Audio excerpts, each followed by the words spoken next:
রাজ্যের পালাবদলের পর থেকে বদলে গিয়েছে গোটা চিত্রটাই। ইতিমধ্যেই নবান্নের নিরাপত্তার দায়িত্ব গ্রহণ করেছে কেন্দ্রীয় বাহিনী ও রাজ্য পুলিশ। 5টি গেটেই পাহারা বসেছে।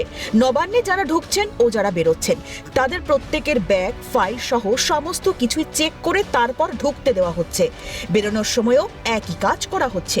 স্বাস্থ্য ভবনের যারা ডিরেক্টর পদাধিকারী তাদেরও গাড়ি তল্লাশি নেওয়া হয়েছে, তারা যখন প্রবেশ করছেন এবং দফতর থেকে যখন তারা বেরিয়ে যাচ্ছেন। এর আগেও কি হতো? এই ফাইল চেকিং? হ্যাঁ, না, এর আগে আমি কখনো পাইনি। আজকেই দেখলেন? আজকেই প্রথম। কি বলা হলো ওখান থেকে? ফাইলটা ওনার শুধু দেখতে চাইলেন এবং দেখালাম আমার ব্যক্তিগত ডকুমেন্ট, আচ্ছা। সেগুলোই আমি দিলাম। আপনি কি কোনো ডিপার্টমেন্টে কাজ করেন এখানে? হ্যাঁ, এখানে আমি কাজ করি না, আমি সরকারি চাকরি করি, আচ্ছা। স্টাফ। হ্যাঁ প্রয়োজনের কাজে এসেছিলাম। হ্যাঁ, এর আগেও এসেছেন স্বাস্থ্য ভবনে? হ্যাঁ, এসেছি। কিন্তু এরকম দেখেছেন পরিস্থিতি? না, এটা প্রথম। কি করলেন?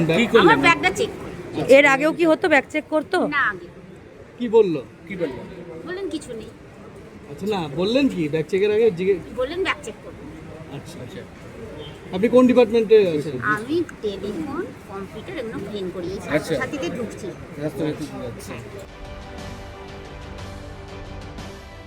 একই চিত্র উঠে এসেছে খাদ্য ভবন থেকেও।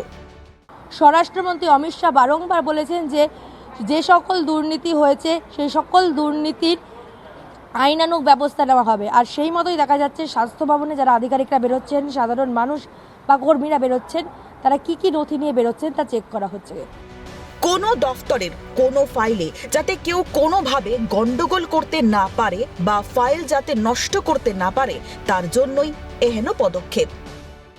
ক্যামেরায় সুদীপ্তর সঙ্গে রেশমি রিপোর্ট, ক্যালকাটা নিউজ, কলকাতা।